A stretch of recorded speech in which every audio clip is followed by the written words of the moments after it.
All right. The housing arena isn't what it was. In the latest period, for example, housing starts fell more than expected, 3 straight months of this. And we're already getting indications right now, whether you're looking at the starts or building permits, a sign of future activity, that things are not what they were. But does that mean things are going to crash into something that will be worse, much worse? Let's go to Glenn Kelman, the Redfin CEO, kind enough to join us again. Glenn, very good to see you.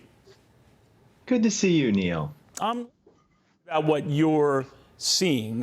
Is this a correction, a bump, worse? How do you describe it? It's been a very sharp correction. I don't think people realize just how bad May and June were. 70% of the listings in Boise dropped their price. 16% of the homes under contract canceled nationwide. We've never seen that level of cancellation. So buyers significantly pulled back early in the summer. But now, since about mid-July, things have been getting better. Modestly better, but better. All right. A lot of people have put their homes on the market, too, so that's increased supply depending on what market you're looking at. So what are the most vulnerable markets as you see them? Tampa Bay, Las Vegas, San Antonio, New Orleans, the eastern part of L.A., say Riverside County. Those are the markets that got bid up and now are coming down. We're seeing the same thing in Denver and Boise, as I already mentioned. So those places have just had massive price volatility. I think there are so many institutional sellers, whether it's iBuyers or builders or real estate investment trusts that own a significant portion of the inventory. Now they are liquidating that inventory very quickly. They just drop their prices much faster than typical homeowners. So compared to the housing meltdown that led to a financial meltdown, more than a decade ago, is it anything like that? Well, I ran Redfin back then, and it sure doesn't feel that way. So there's still trillions of dollars of equity. It doesn't feel that bad, you're saying? It doesn't. Okay. Almost immediately, home buyers have come back to the market since rates have dropped from about 6.25% to 5.25%. As prices have come down, people are trying to buy the homes again. I don't think those numbers will show up until about September, but demand has been better. And the real issue is that people aren't being forced to sell. There's been some forced selling among the institutions, which I just mentioned, but most people, when they can't get the price that they want, just pull their home off the market. Whereas in 2008, they had to sell, whether it was for $400,000 or $300,000, because they were over their skis on their mortgage. Now, I'm wondering to what factor, and I don't want to already curse myself here by talking about the market comeback as if it's real and everything that preceded it was not. Yeah. But it's obviously boosted a lot of Americans' balance sheets, not back to where they were for most of them, but certainly up from our lows. And that is the currency that many buyers use or at least tap when they're looking to buy real estate. Is that dynamic changing your view of where the industry is headed? That's so insightful and so true. So in May and June, some people were talking about interest rates, but many of our customers were also talking about their 401k. It just got waxed in the stock market. And since so many people now work for technology companies that pay in equity, not just cash, that really makes a difference in your down payment. So we just had massive economic uncertainty. We're still not out of the woods. Even if people could afford the monthly payment, they were worried about selling their stock portfolio when it was at such a low. So I think it's still going to be sort of like a nervous time for people to be making a long-term purchase. It's hard to make a prediction for what will happen over the next 6 to 12 months, but there are at least some buyers coming back, in part because the stock market has come back and re-entered bull territory.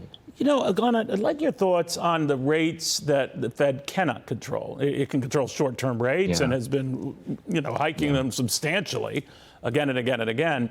But market rates, over which they don't have control, certainly influence, have been relatively stable. I'm not saying back to where they were, but more than holding their own. Conversely, we're seeing a lot of potential buyers look at adjustable rate loans, some that can stay fixed for up to 10 years, sort of like a Russian roulette with this. How do you see that playing out?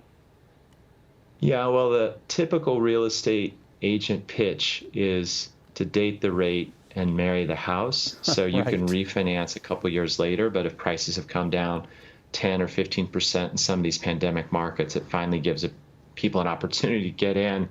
There has been a lack of liquidity in the mortgage-backed securities market because there's so much speculation about what the Fed is going to do. Dovish comments in July sent rates plummeting. I've never seen rates go up so fast. I've never seen them go down so fast. If we can get into a period of stability where we really know whether inflation is going to be a force in the second half of the year, it'll help the housing market and it'll help the rest of the economy. But we're not there yet. No, we're not. Now, we're looking at a fixed 15-year and 30-year, but you can get adjustable rates that are oftentimes lower than that by a point or two, even three, depending on the lender. And I'm just wondering what you make of that. Now, adjustable rate mortgages were all the rage back in the last go-go housing days. And a lot of people got trapped into something that would ratchet up every year, sometimes every 2 years. There are new flavors of this today. So I'm wondering if that will sort of buffet things a little bit. What do you think?